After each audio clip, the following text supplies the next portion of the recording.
What if the founder of a global mission was written out of its story and never fought back? What if power looked like a bed given away, a hand knocking on strange doors, and decades of silence? This is Jeanne Jugan, Sister Mary of the Cross.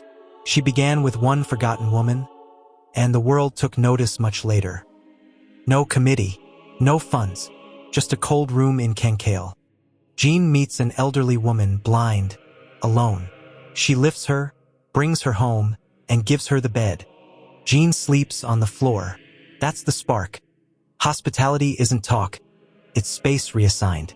Neighbors see, needs multiply, a larger room, a new name, Mary of the Cross, as if to say, let the cost fall on me. Jeanne knocks on wealthy doors with a basket and bowl. I'm begging for my poor, not for myself. Some give, some refuse. She thanks everyone. Young women copy the courage. A style forms. Ask with gentleness, receive with dignity. Soon, a fourth vow is born, hospitality. Not a building, a way of seeing. Growth brings structure. Structure brings control. Reports claim an influential cleric centralizes authority and moves Jeanne aside. Her name fades from lines it started. She doesn't fight. She bows and keeps working. Inside the house, her presence deepens. Hallway blessings, quiet counsel. Novices catch fire from whispers, not spotlights. Years pass, then decades. Jeanne lives at La Tour Saint Joseph in holy anonymity.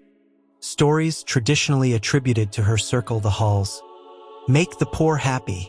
With the poor, we are at home. Meanwhile, the work crosses borders. Houses open abroad. Visitors sense a secret. Someone taught these sisters to be small and brave at once. Investigations gather testimony. The church recognizes Jeanne Jugan as foundress, formally, publicly, but after her death. There's no victory speech, just a truth stepping into daylight. Humility can wait. While paper argued, Jeanne fed the poor. That's the headline. Ask the little sisters how it works and you hear timed mercies. Rumors suggest that after prayer, bread arrived, coal came before a freeze, money folded into a palm. Not audited miracles. Lived memories that trained them to keep asking and keep thanking. Seam by seam, Providence stitched a safety net. Hospitality is particular. Button a sleeve.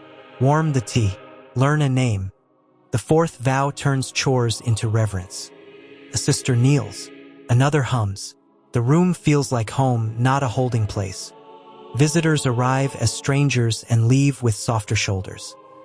Jeanne grows smaller in body, not in soul.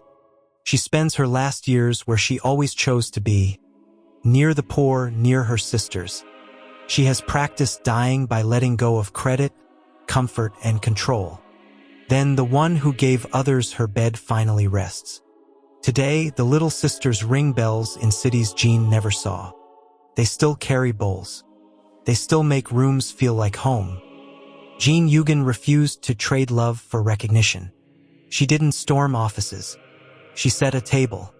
If you're fighting to be seen, steal her map. Do the good that needs doing, and let time tell the rest. Your move, 1. Comment one concrete act of hospitality you'll do this week. 2. Share this story with someone who loves the elderly. 3. Subscribe for more true stories of quiet heroes, and say Part 2 if you want the sequel on how the Little Sisters carried this charism through war and pandemic. Saint Jeanne Jugan, pray for us.